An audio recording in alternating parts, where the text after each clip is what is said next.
Hi, this is Anthony. Welcome back to my show. As always, besides my request that you hit that subscribe button, please do take a second and hit the like button, and hopefully you'll take some time and leave a comment, even a short one, after you watch this video.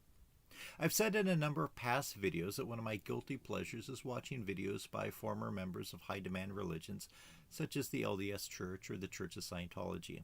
There's a lot of them out there, and I find them to be very interesting on many levels. My academic and postgraduate work was in political science, mainly looking at economic reform in former communist countries that were transitioning to market economies, in particular the former Soviet Union and Eastern Bloc countries.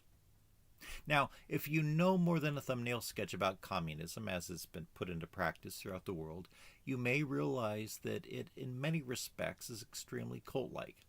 Sure, it's generally technically atheist, but in it God has been replaced by Karl Marx and Lenin, and sometimes Stalin or Mao.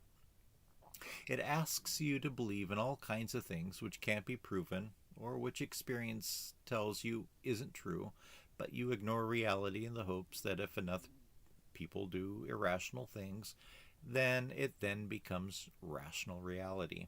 And obviously, much of what happens in leadership in these societies is very opaque, so scholars have to utilize whatever information may leak out to give clues about people jockeying for power, divisions within leadership, etc.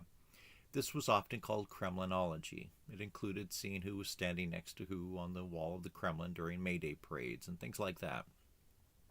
Within high-demand religions such as the LDS and Scientology churches, researchers have to look for subtle clues sometimes to understand what's going on in the minds of their leaders.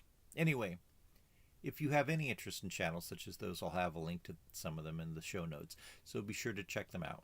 And I've done a few videos along those lines, and they've been very popular. But not coming from one of those high-demand religions, I don't have much new to contribute to it, so I don't really want to garner much scorn from faithful LDS members that I may know, nor from the Office of Special Affairs within the Church of Scientology. But that being said, I came across a video from a channel called Mormon Discussions, which I think people will find very interesting. It's done by a man named Bill Reel, and he's a former Mormon, but he's not just an ignorant, disgruntled former member. He's a former bishop, which in the LDS Church is an office held by a lay member of the church, that is not a professional clergy member, and they usually hold the office for a term of 5 years, I believe. So he's no longer a believing member of the church, so take that into account if you want to, but I believe that he does a fair job at presenting the actual history of the church in about an hour and 45 minutes. If you're a believing member of the church, then you might ask yourself, do some of the problematic issues that he brings up make you question any aspect about your faith journey? And if you're not a member, it's still important to know about the belief systems of an important and influential church within the United States, which also has branches in other countries. Within certain states in the western United States, obviously Nevada, but also Idaho, Arizona, and parts of Oregon, many politicians belong to this church, and so that can have some impact on local and state policies. Also, members of the LDS Church are often more libertarian on certain issues than one might expect. For instance, while they don't drink alcohol, I've been at political campaign fundraisers where they have alcohol available for non-Mormons to drink. And I've seen cases where they're in support of medical marijuana for treatments of various ailments. Anyway, I do encourage you to check out that video. I'll have a link to it in the show notes. Let me know what you think of it, if you learned something that you didn't know previously. I also think that the history and leadership development of the church can show a potential future development of the Church of Scientology.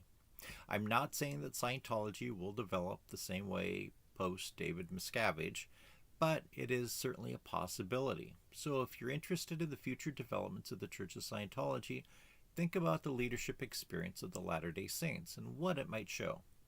As always, if you've made it this far, I really do appreciate you viewing my material. Again, while I want to get my channel monetized, there are far easier ways of making money than creating these videos on various topics. I'm doing it to try to educate people while I learn more about the topics myself. If you haven't already, please do hit that subscribe button. It doesn't cost you anything and it just takes a second.